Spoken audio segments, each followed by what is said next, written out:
Muito obrigado, Carol. Eu saúdo em primeiro plano a presidente desse painel, Ana Carolina de Camargo Cleve, nossa presidente no Instituto Paranaense de Direito Eleitoral, que inclusive pela gestão extremamente profícua foi reeleita por todos nós. Carol, muito obrigado pelas tuas referências. Me sinto muito honrado de ter a oportunidade de repartir esse painel com o nosso professor, ministro Luiz Edson Fachin. É uma honra e um prazer comungar do espaço contigo. A ministra Carmen Lúcia Antunes Rocha, né, quem compõe esse painel e pôde nos apresentar excepcional substrato, né, e o nosso colega aqui de Instituto Paranaense de Direito Eleitoral, meu caro amigo Luiz Fernando Casagrande Pereira. O tema que nos cabe, então, é dispor sobre as reformas políticas e representatividade. E, em primeiro plano,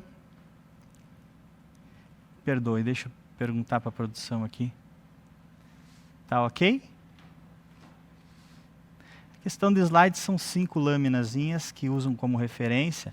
Quando for oportuno, por gentileza, apresentemos, né? De qualquer forma, retornando aqui para o nosso tema, ou seja, dispor sobre a reforma política que se mantém permanentemente na pauta, na agenda pública de debate no Brasil, é de se perguntar em primeiro plano, ou seja, de fato, essa reforma se dirige a alterar as instituições políticas brasileiras ou meramente se dirige a proceder a reformas pontuais no âmbito do sistema do direito eleitoral ou do sistema partidário. E tem sido recorrente, né, para lembrar a lógica das leis do ano, que vem a cada ano, véspera das eleições, proceder a reformas informais, muitas vezes dirigidas por interesses personalistas, muitas vezes por razões casuísticas. Não obstante, é uma constante no nosso ambiente político, a cada véspera do ano eleitoral, se procederem a reformas. E procedem-se a reformas, não obstante, de maneira apressada, e de maneira apressada porque deve-se respeitar o artigo 16 da Constituição Federal, que contempla o princípio da anualidade, ou seja, as regras que alterarem o processo eleitoral devem ser editadas e estarem em vigor um ano antes das eleições para se garantir a previsibilidade e, em última análise, a segurança jurídica. E foi assim em 2019, foi assim em 2017, lembrem da emenda constitucional 97, né, que alterou alguns elementos importantes, dentre eles fixou novamente a questão da cláusula de barreira. E, pois bem, para avançar no tema, é necessário que nós possamos entender como funciona o edifício jurídico eleitoral, né? E faço a referência aqui de um antigo eleitoralista chamado Joel José Cândido, que nos dizia que a partir da Constituição, e eu faço a referência aos artigos 14, que define a regulamentação dos direitos políticos, o artigo 17, que define a organização dos partidos políticos, e o artigo 118, que institui a justiça eleitoral. Pois bem, temos nesse tripé, ou diria 5 institutos, que é o Código Eleitoral, a Lei 4737 de 65, né, que define procedimentalmente a organização do direito de votar e ser votado. Como bem trouxe o Pereira, a Câmara dos Deputados instituiu uma comissão especial para a revisão desse código. Isso porque nós trabalhamos com normas de fato esparsas, né? Trabalhamos a partir da Constituição, o Código Eleitoral faz a definição de determinadas regras, não obstante a regulamentação das eleições se dá na própria lei das eleições. Mas, enquanto em vigor, o Código Eleitoral elenca questões, por exemplo, regula as questões do alistamento, né? Importante dizer que o cadastro único, ou seja, o cadastro único informatizado foi o elemento que garantiu a informatização do voto, tema que nós voltamos logo mais. Define os atos preparatórios das eleições, define o sistema de representação ou o modelo de representação proporcional a partir do artigo 105, ou seja, define de que forma os quocientes eleitoral e de forma o quociente partidário garante o preenchimento das vagas nesse modelo. E aí eu faço gizo esse ponto para que nós possamos tratar depois a partir dessa questão em razão das reformas, né? O Código Eleitoral também pressupõe normas de caráter processual, define as formas de impugnação, eventualmente de recursos em face da própria apuração.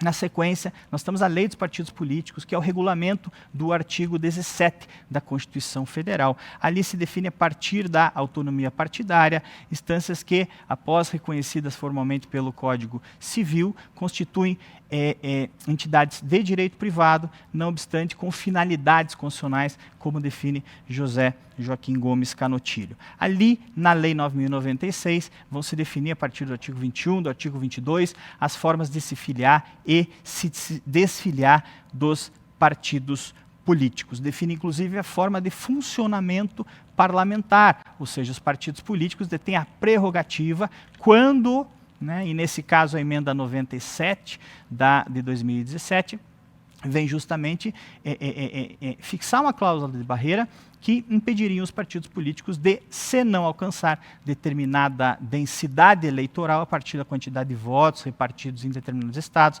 não teria capacidade de funcionar parlamentarmente, inclusive os eleitos por si, eventualmente, teriam a prerrogativa de se filiar a partido diverso e, por certo, faz uma referência, giza-se que não obterá as cotas e o acesso à rádio e TV e ao financiamento público.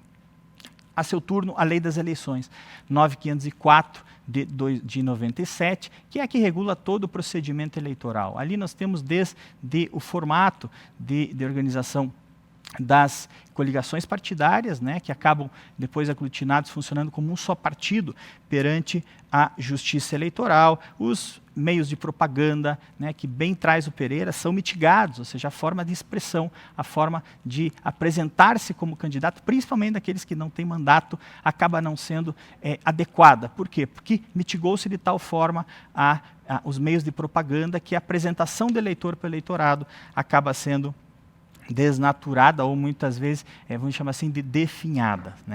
A Lei das Eleições traz também instrumentos para combate do abuso do poder político, ali no artigo 74, no artigo 73, que impede que os gestores públicos utilizem-se da prerrogativa a eles conferida pela função, pelo exercício do cargo público, de fato, empregarem isso a favor ou em benefício de outros de candidatos ou por si apoiados e, por certo, deles mesmos. O artigo 30A, por exemplo, foi uma inovação que garante a revogação, ou melhor, a destituição dos mandatos quando houverem irregularidades em relação à aplicação ou arrecadação de recursos no sentido de se coibir a possível fraude. Temos a Lei das Inelegibilidades, que regulamenta o parágrafo 9º do artigo 14 da Constituição Federal, no sentido de se garantir a probidade administrativa, a moralidade por exercício do mandato, e fixa-se regras para que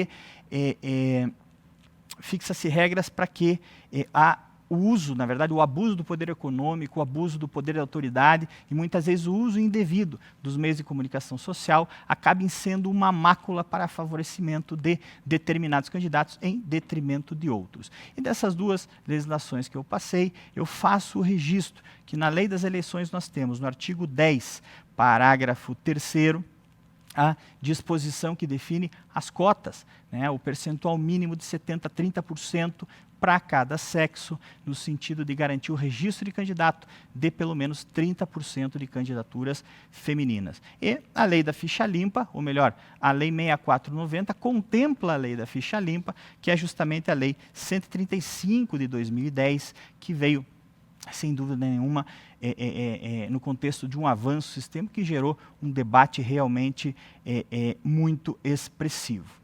Pois bem, nós temos outras leis, né, bem traz o Pereira, a questão da requisição da nacionalidade, né, se dá através da lei de imigração, por exemplo, né, para garantia de uma das condições de elegibilidade.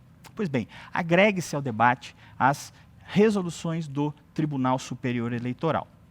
Não, raras vezes, as resoluções que são atos regulamentares da Justiça Eleitoral, que tem por finalidade fazer a devida instrução, orientação e regulamentação da legislação tendente a garantir, né, de fato, uma organização das próprias eleições. Elas são questionadas por quê? Porque não raras vezes se coloca em xeque o limite do poder regulamentar do Tribunal Superior Eleitoral, que, ao invés de, eventualmente, editar complementos às leis para sua fiel execução, acaba muitas vezes editando normas primárias. Então, essa é uma questão que acaba sendo complementar com a questão da anualidade, ou seja, é necessário, e aí eu vejo que no âmbito dessa discussão sobre reforma política, os parlamentares pretendem inserir determinada disposição legal, e eu vejo isso como um direito de defesa, porque afinal de contas, e bem trouxe o deputado Ricardo Barros aqui na abertura, quando faz referência à orientação que adveio do Poder Judiciário, a partir do Supremo Tribunal Federal, na ADPF 738, quando ela orientava a forma de aplicação do Fundo Especial de Financiamento de Campanha em razão das candidaturas de pessoas negras e pardas. Só que tem um problema, né? Essa regulamentação acabou se dando em setembro de 2020, ou seja, quando já estava em curso o processo eleitoral. Bem traz o ministro Gilmar Mendes que o processo eleitoral inicia com o alistamento do eleitor, se inicia com o cadastramento do eleitor e não necessariamente no momento das convenções partidárias. Neste caso, a orientação do Poder Judiciário veio justamente quando já estava em curso o processo eleitoral e neste momento de registro de candidaturas. Não é despiciando lembrar, entendo que é relevante, orientar esses parlamentares que assim trazem essa questão, porque já existe uma definição muito clara no recurso extraordinário 633/703 em Minas Gerais e também no recurso extraordinário 637/485 do Rio de Janeiro. A primeira foi em razão da aplicabilidade no ano em que entrou em vigor a Lei Ficha Limpa, que se chama, ou seja, a Lei Complementar 135 de 2010, ou seja, não foi aplicável naquele ano justamente em respeito ao princípio da anualidade. Outra questão, outra decisão, adveio num recurso extraordinário, onde, como relator, o ministro Gilmar Mendes trazia a necessidade de se garantir a previsibilidade, mesmo operacional, para que as disposições que alterem o processo legislativo, o processo eleitoral, se deem, de fato, um ano antes. E aqui, para o enfoque que a gente deva arrumar, ou seja, de que reforma política nós estamos falando? Ou seja, qual que é a reforma que está em curso? É uma provocação, na verdade, não há uma sistematização, não existe uma proposta de reforma política sistematizada, é importante se dizer.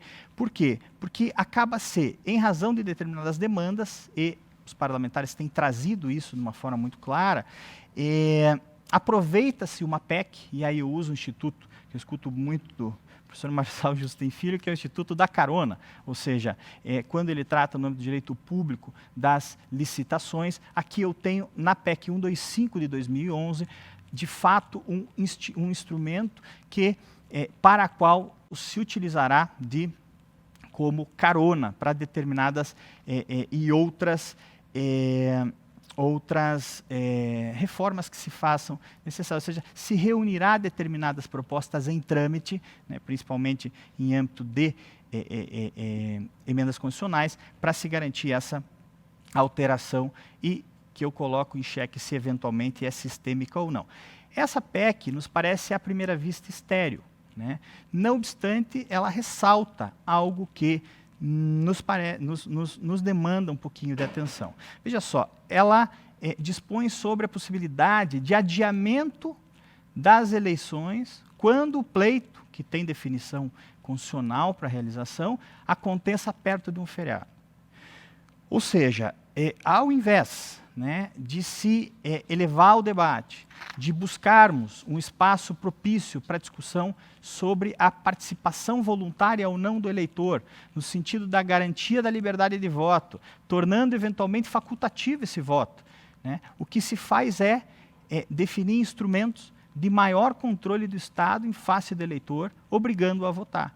Ou seja, se cairia aquela eleição perto de um feriado e se o detentor de mandato ou os agentes políticos entendessem que poderia causar uma evasão eleitoral, se garantiriam instrumentos de postergar o pleito, ou seja, para mantê-lo, manter o eleitor de fato obrigado a votar. E aí eu questiono se no âmbito de uma democracia participativa isso seria razoável, ou seja, será que esses mecanismos não deveriam ser repensados para que nós pudéssemos emancipar o eleitor, garantindo-lhe formas, né, de efetiva participação democrática, de instigá-lo à realização dos propósitos que a Constituição traz, ao invés de arrumarmos mecanismos para garantir que esse sujeito seja, mais uma vez, submetido à vontade estatal e não possa, por si só, escolher se vota ou não. E aí eu pergunto, qualquer reforma, principalmente nesse âmbito, deve pressupor um projeto. Há projeto? Né, eu perguntaria, ou seja, o projeto é um plano onde se tem objetivos, onde se tem princípios e onde se tem direitos. Né? E a partir do referencial que é a Constituição, fazendo a referência a Canutilho, que ocupa a posição de centralidade no nosso sistema. Eu pergunto, e talvez aí esteja o nosso equívoco recorrente, será que é ao Estado que devemos esperar as respostas ou a sociedade deve agir para garantir a efetivação desses objetivos constitucionais, desses direitos e desses preceitos fundamentais, ou seja, o referencial que deve se partir não deve ser somente o Estado. O referencial que deve se partir deve ser também a sociedade, ou seja, para a efetivação de seus objetivos, para a efetivação dos princípios e dos direitos que eventualmente componham o plano. E o plano político não pode estar fora da Constituição por óbvio, ou seja, a nossa sociedade política, na luta para a evolução, na luta para a consolidação de direitos, ela deve, de fato, atuar. Não excluo aqui o papel de mediador do Estado, por óbvio.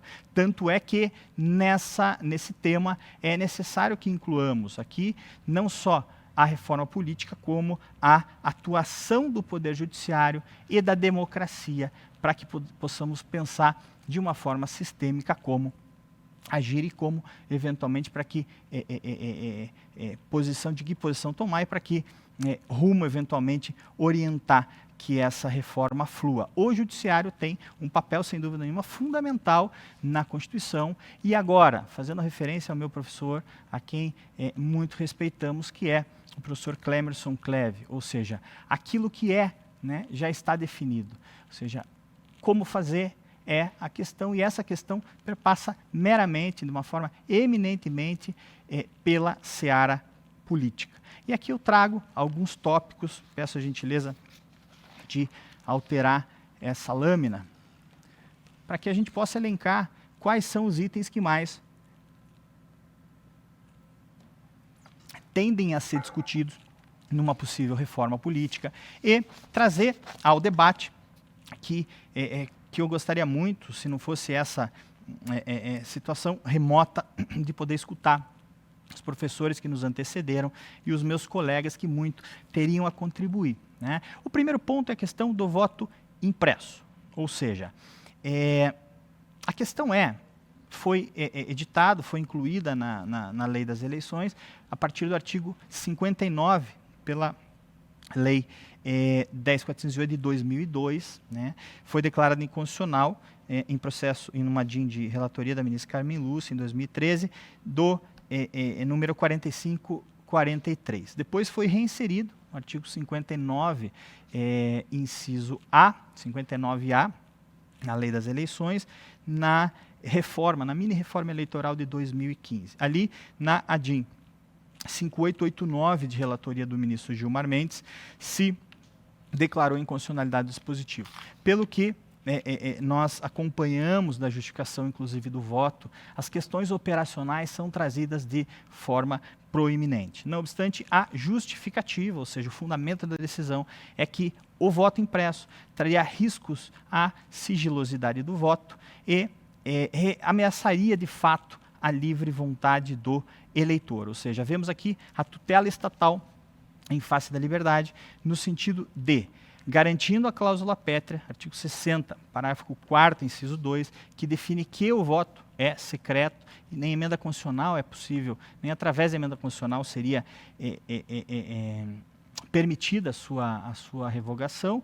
Mas a questão é, o eleitor, né, que já detém, ou seja, já está protegido, né, pela sigilosidade do voto, quando, né, não pode manifestar sua posição política da cabine, e aquele núcleo é indevassável, até mesmo para que ele possa, né, exercer o seu direito constitucional à mentira, à confrontação de eventualmente agentes nocivos que venham a questionar qual foi e para quem esse voto ocorreu. A questão é que, me parece, que essa solução, né, ela operacionalmente não viola o segredo de voto a partir do momento que mantém-se o ambiente indevassável, garante-se que estejam infensos naquela sala de votação, na cabine, não obstante possa o eleitor validar o seu voto.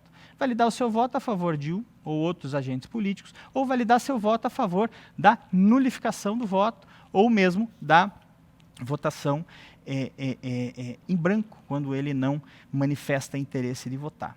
E as questões que têm sido trazidas para a justificação da oposição à eventual proposta, medida legislativa que venha implementar a garantia do eleitor validar o seu voto, é justamente que o voto eletrônico acabou com a fraude no Brasil. É verdade.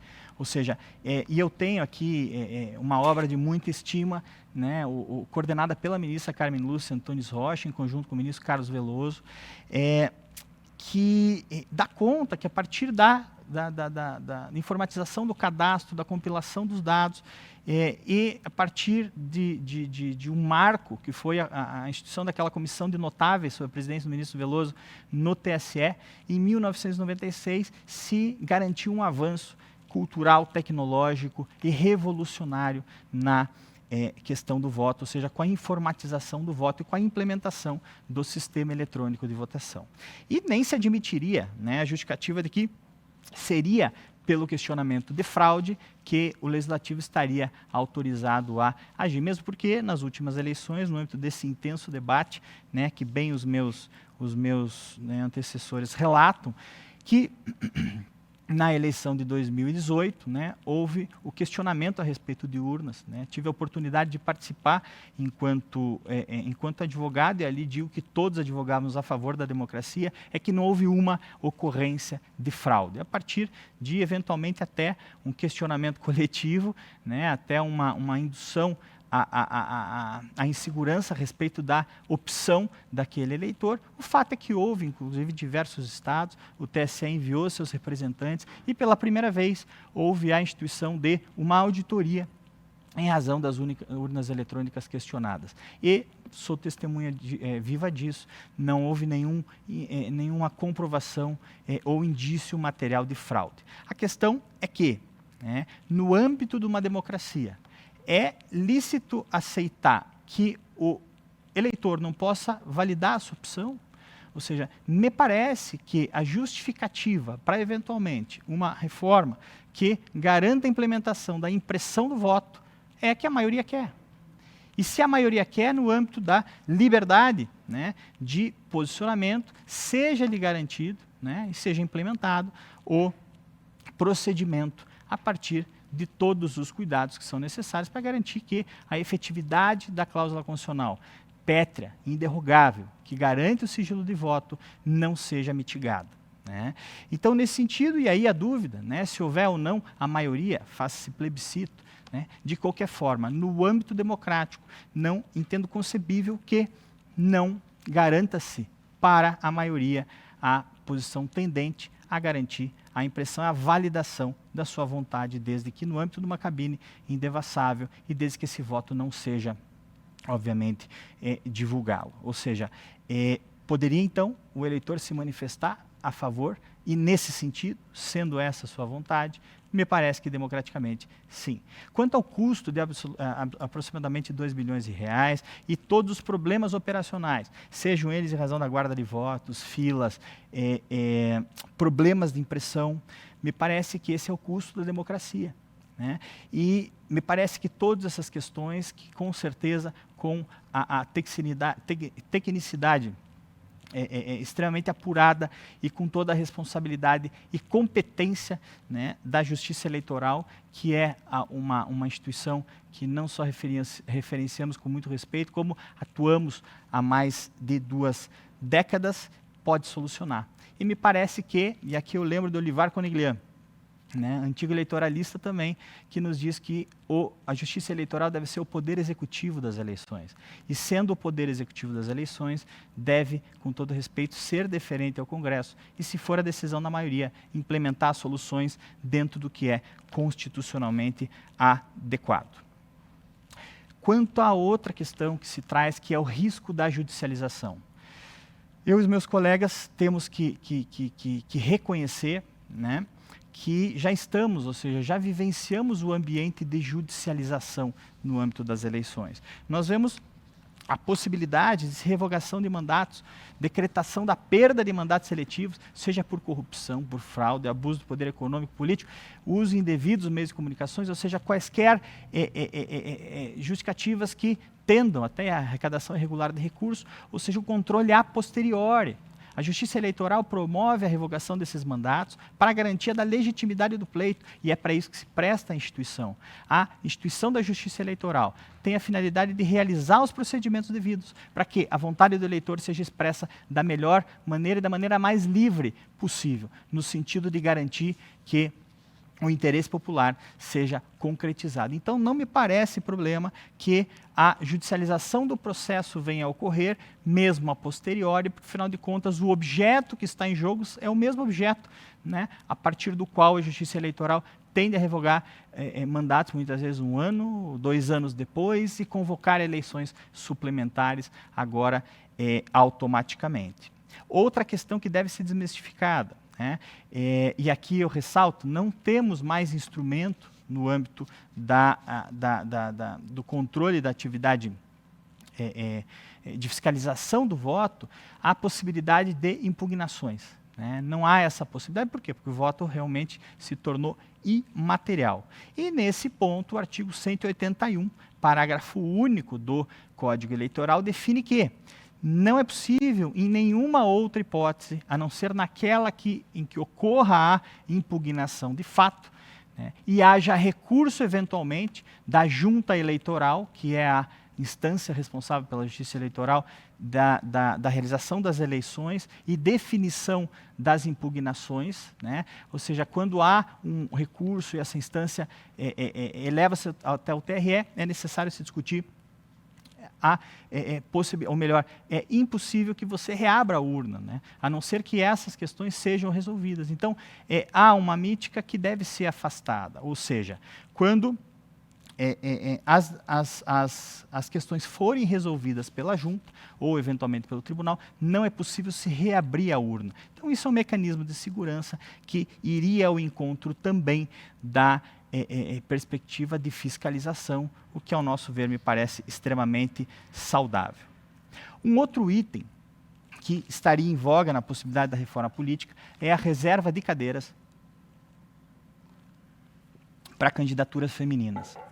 Eu diria que é absolutamente legítimo, né? Seria um avanço a reserva de assentos para as candidatas mulheres na perspectiva e até mesmo em âmbito majoritário, não digo só no âmbito proporcional.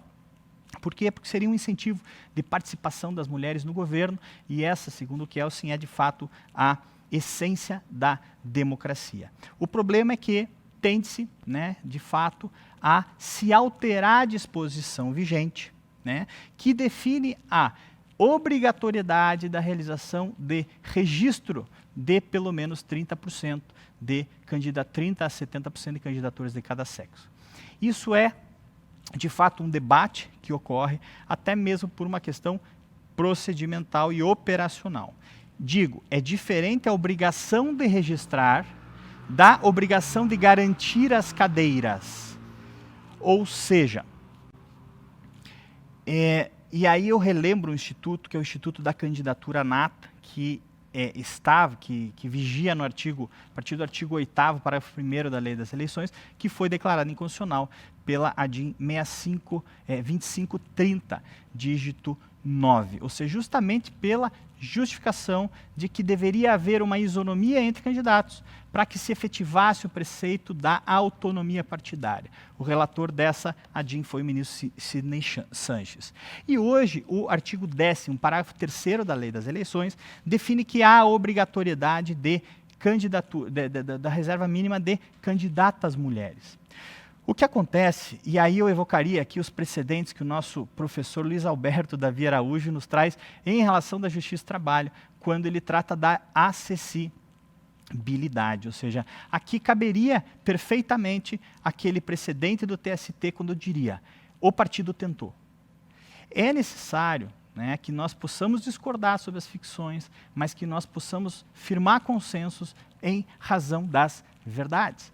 As verdades é que os partidos políticos não conseguem, de forma legítima, realizar ou preencher esse percentual adequadamente. Ou seja, as mulheres acabam sendo cooptadas no âmbito da pré-campanha, ou seja, elas são cooptadas a realizar o registro quanto candidatas, e isso, quando não acontece, muitas vezes fraudes, e isso a gente denota em audiências que se participa, as mulheres às vezes não saberiam nem o que estava acontecendo, porque foram buscadas para realizar determinada assinatura e acham que inclusive estão prestando contas da eleição passada, né? Mas aquelas mulheres são submetidas a situação extremamente vexatória e constrangedora de, ao serem registradas, não efetivando-se a política propriamente dita, às vezes nem elas votam nelas mesmas, porque elas estão lá para atender o pedido de um amigo, um pedido de um eventual subordinado ascendente hierárquico, né? E no final das contas essas mulheres são, quando não participam,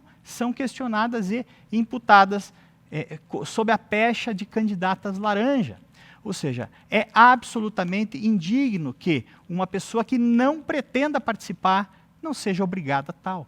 Então, a efetividade, a liberdade enquanto participação, a efetividade democrática, a substancialização da democracia partiria do pressuposto de reconhecimento que culturalmente ainda não temos essa perspectiva, não obstante, se garanta e se discute a questão de percentuais, eu vejo chegar até o ponto de 16%, que se reparta meio a meio, mas se garanta o acesso às candidatas mulheres que assim queiram. Ou seja, essas candidatas teriam acesso à garantia de participação nas convenções, seriam dentro daquele, e obviamente se extrapolar o limite de candidatas pretendentes, que haja uma votação, mas de qualquer forma se garanta aquela participação. Por quê? Porque elas detendo acesso à eleição, elas teriam logo mais acesso à perspectiva de mandato. Então, com cadeiras assim reservadas. Então, me parece bastante razoável, porque se privilegiaria, sim, a autonomia dessas candidatas e, de fato, uma exortação para que, culturalmente, nós possamos avançar. O problema, né, inverso é que, na medida em que não se prestigia a mulher que é candidata e não participa, há jurisprudência que acaba por caçar toda a chapa, seja chapa de mulheres, inclusive existem casos de mulheres eleitas, deputadas federais, que acabam sendo questionadas em ação de impugnação de mandato eletivo, depois de terem sido deferido, até transitado em julgado o DRAP, mas aquelas candidatas acabam sendo sujeitas, passivas de ação, que visam desconstituir os seus mandatos, ou seja, o direito à elegibilidade acaba sendo mitigado, não só não promove a participação feminina, como muitas vezes acaba cerceando, limitando e aniquilando, de fato, o direito fundamental à elegibilidade daqueles sujeitos, daqueles candidatos que, eleitos ou não, participaram das eleições. Acaba se retirando todo o grau de eficácia desse direito fundamental, dos direitos políticos dos demais membros da chapa. O RESP, que é paradigma, é o 193/92. Pois bem, aqui nós rumamos para um ambiente um pouco mais denso da nossa tratativa, que eu gostaria de apresentar, mesmo porque, em brevidade, porque o nosso tempo deve estar correndo. A substituição do sistema proporcional para parlamentos. Eu me alinho com o Pereira quando ele considera, né, esse sistema, esse modelo adequado, e eu considero adequado por quê? Porque garante a participação de minorias. Apesar de ser um pouquinho mais difícil de compreender como que os cálculos garantem a repartição das cadeiras, se garante em última análise que candidatos que não necessariamente os mais votados, não necessariamente aqueles que investiram, tinham capacidade de investir mais recursos em suas campanhas, fossem eleitos. E nesse sentido, no âmbito do modelo proporcional, é possível sim se garantir a ascensão de minorias, que esse é o objetivo. As propostas que vejo do distritão, distrital misto, etc. e tal, tendem a obter uma equalização com um ambiente no qual se caracterizava pelo mandato imperativo, ou seja, quando aquele distrito, ou seja, no âmbito assemblear, aquele candidato teria instrução prévia, né, dos seus eleitores, ou, como um embaixador, levaria as suas pretensões para o parlamento. Não obstante, o modelo adotado pela Constituição Federal de 88, ele acaba por eleger um modelo de representação virtual, ou seja, em que não há mandato imperativo, não há imperatividade do mandato, e a representação acaba sendo virtual no âmbito de um mandato livre. Este, gostemos ou não, foi escolha do Constituinte. E, sendo a escolha do Constituinte, o detentor do mandato eletivo, de fato, não deveria submeter-se à instrução prévia dos seus representados e também não receberia não deveria, né, vincular-se às suas determinações no parlamento. Então, no âmbito do mandato livre, no contexto da representação por espelhamento, com referência em Edward Burke, se optou pelo mandato virtual ou mandato livre, que é esse modelo que a Constituição nos traz.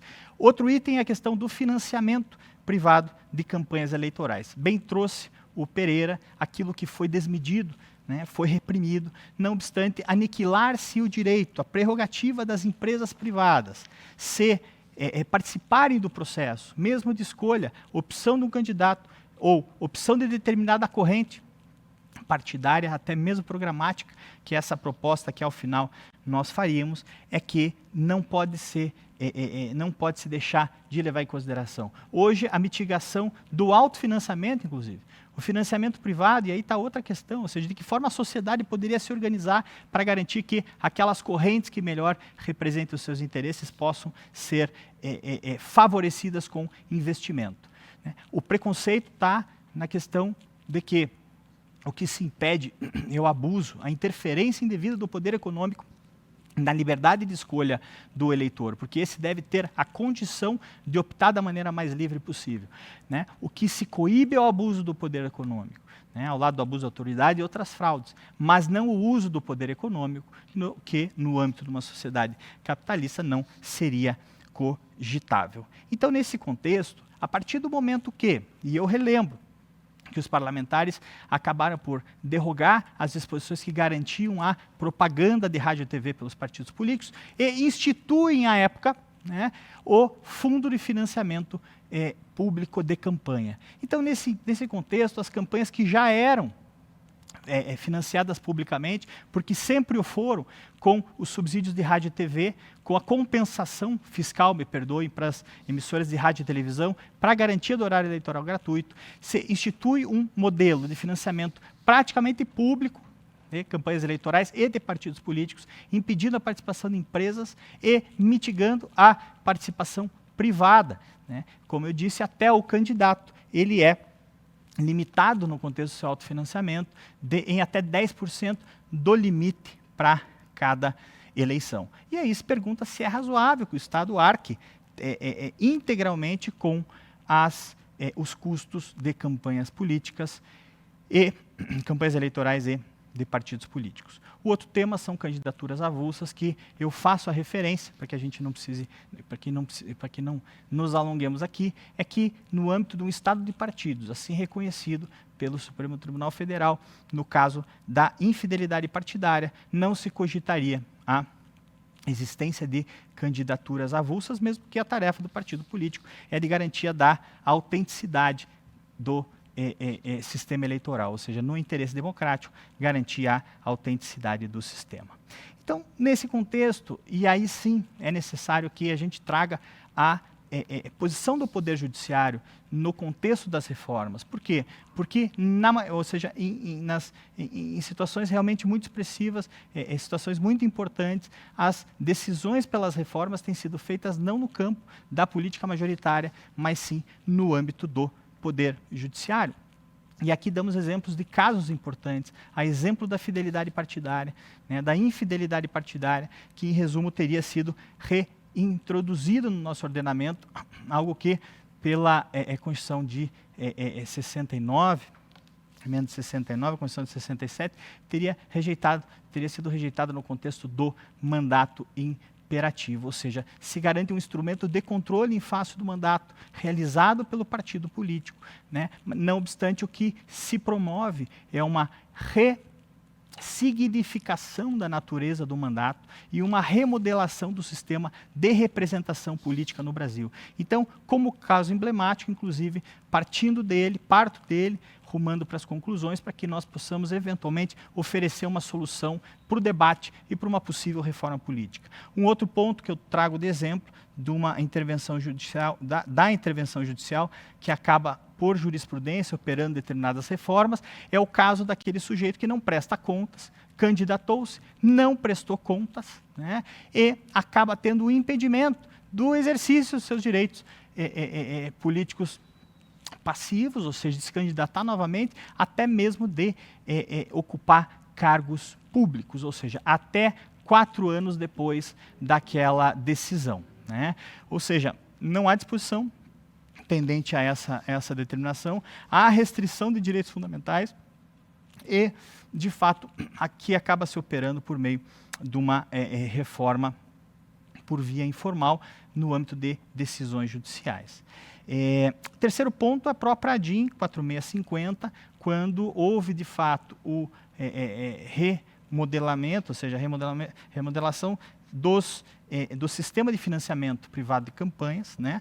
Ou seja, ali de fato se impediu que empresas privadas continuassem financiando partidos políticos e candidatos. E aí eu levanto a questão no sentido de que em que caminho podia se dar uma reforma política efetiva, ou seja, no contexto de que possamos, se necessário, assim, promover reformas efetivas e salutares no âmbito democrático, sem refugir das balizas constitucionais, né, no âmbito das nossas instituições políticas, ou seja, aquela que garanta maior grau de representatividade e maior grau de legitimidade para garantia da autenticidade do sistema político representativo no nosso país. Só que eu realmente peso, né, a posição de que nós muitas vezes não conseguimos nos dissociar de determinados vícios. Por quê? Porque sempre que se pensa em reforma, se parte da racionalidade que conforma ao modelo de representação política atual, que se dá com base na matriz liberal. Ou seja, como que se pode avançar se nós não ultrapassarmos a concepção de que há necessidade efetiva de implementação da democracia participativa. E aqui eu queria fazer uma referência muito carinhosa de alguém que todos nós respeitamos muito, e nos corredores desse simpósio, muitas vezes alguém de tão grande, né, alguém sendo tão grande, era capaz de uma humildade ímpar, que era o professor Paulo Bonavides. Certa vez, para nós estudantes acadêmicos, ele trouxe uma separata de um congresso internacional que ele ia participar, perguntando a nossa opinião e debatendo temas de elevada estatura. Professor Paulo Bonavides, o senhor tinha razão. Repolitizar a legitimidade, ou seja, ele propunha um novo direito constitucional com base na materialização de direitos fundamentais desde a dimensão primária, ou seja, desde a dimensão da liberdade. Ele concebia direito à democracia como direitos fundamentais de quarta geração, sobre as expressões mais legítimas, que eram os instrumentos da participação direta do povo, e a partir do artigo 1º, parágrafo 1º da Constituição, que define que a origem e a fonte do poder político é, de fato, do povo.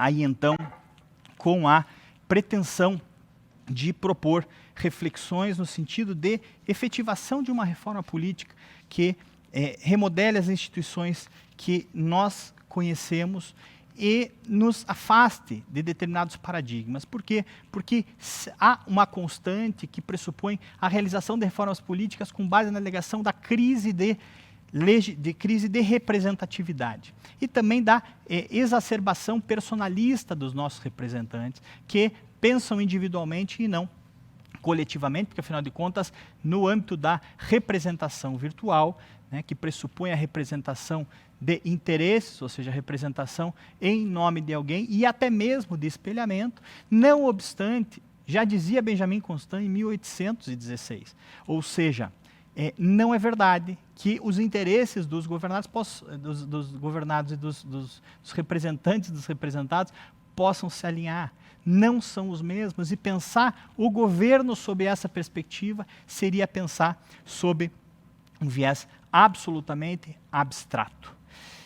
Portanto, ressubstancializar a democracia pressupõe mecanismos que garantam que as pessoas aglutinem-se em interesses, reúnam-se eventualmente em partidos políticos, e os partidos políticos, de fato, exerçam o protagonismo a que assim foi conferido. Pelas decisões nos mandados de segurança 26, 603, 604, 602, 3 e 4, em que se remodelou o sistema representativo a partir da ressubstancialização, melhor, a ressignificação do mandato, né, pelas decisões que redefiniram a fidelidade ou a infidelidade partidária. O Supremo Tribunal Federal garantiu a fixação das bases para que, a partir daquele modelo proposto por Kelsen e melhor acabado por Liebholz, garantisse que o partido político, como um ente de canalização da vontade popular, da aglutinação de interesses e contraposição do Estado, ocupasse, de fato, uma posição efetivamente proeminente e, no âmbito de uma democracia partidária, pudesse operar. Eu gostaria só que retornasse o último slide, que é justamente a matriz, ou a próxima então, desculpe, mais um e outro. Essa é a matriz que nos traz Liebholz, quando detecta quais seriam os elementos aptos para a realização do Estado de partidos, que me parece que no Brasil ocorre, porque, afinal de contas, primeiro a institucionalização partidária, estamos muito avançados nesse contexto, e essa proposição partia, né, do movimento, à época na Alemanha, onde o Tribunal Constitucional alemão precisou reconhecer entidades e até mesmo definir o financiamento público delas. Essa fase nós já avançamos, né? O nosso partido político é reconhecido institucionalmente, e outra, é um instrumento de ação política. A questão é a de ressubstancialização do mandato. Ou seja, o mandato partidário pressupõe que o eleito não seja um funcionário do Estado, não receba dos cofres, mas sim receba do partido político. Ele deve a satisfação ao seu patrão. O patrão acaba sendo o partido político, que acaba dirigindo a sua atuação, ou seja, vinculado partidariamente, o titular do mandato, como já acontece, é o partido político. Ou seja, ele vai conferir as determinadas instruções e vai exercer instrumentos de controle sobre o mandato. E aí sim, nós já temos também instituída a questão da fidelidade, ou melhor, da infidelidade partidária e da indisciplina.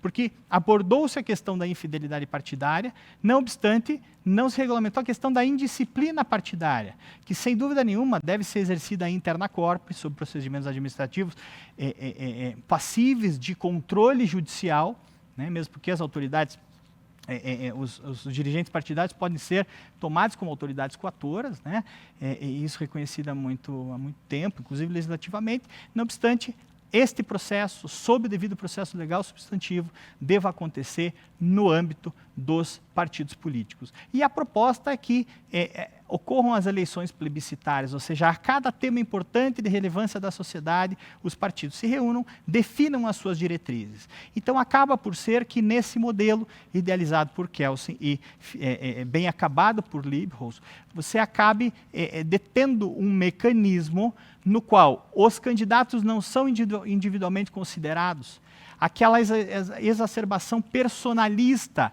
dos agentes políticos acaba dando lugar ao partido político, que acaba se colocando à cena por programas partidários, por propostas, por efetivamente, materialmente, por proposições. E sem dúvida nenhuma, garantia da democracia interna, né? Luiz Fernando Casagrande Pereira nos diz que a democracia não é perfeita e realmente é patentemente imperfeita em alguns aspectos. Agora, o controle da democracia interna deve ser exercido e será exercido pelo Poder Judiciário, no sentido de que não deva se afastar das prerrogativas, garantia de espaço, alternância de posições, eleição periódica e garantia do espaço igual para o debate e para que, de fato, se realize a partir do dissenso, a chegada a determinados consensos, ou, se não, a determinadas decisões que deem causa a posições partidárias, e assim opere-se no âmbito do Estado Democrático de Direito. É uma proposta, é uma ideia que parte de uma matriz teórica a partir dos pressupostos que já foram reconhecidos no âmbito do Estado brasileiro pelo Supremo Tribunal Federal. Opera-se, não obstante, como se diz, não existe projeto além da Constituição, não existe projeto fora da Constituição. Se o reconhecimento judicial veio no sentido da constitucionalidade das disposições, que garante o controle do mandato pelo partido político, que garante de fato a formação política da vontade e que garante que o partido político ocupe a posição de protagonismo no âmbito da democracia, é possível que avancemos. E uma reforma nesse quilate poderia se dar, de fato, por emenda constitucional. Aqui, finalizando, eu queria fazer uma saudação especial a todos os meus colegas aqui da academia, né, na pessoa da Vânia Aguiar, professora Vânia, que é a nossa maestra, e durante esses 21 anos garantiu que a estrutura, as colunas da BD Const pudessem se manter erigidas, né, e aqui, mais uma vez, um simpósio de excelência, de sucesso, que tenho a honra de participar. Já temos 21 anos. Muito obrigado, até a próxima.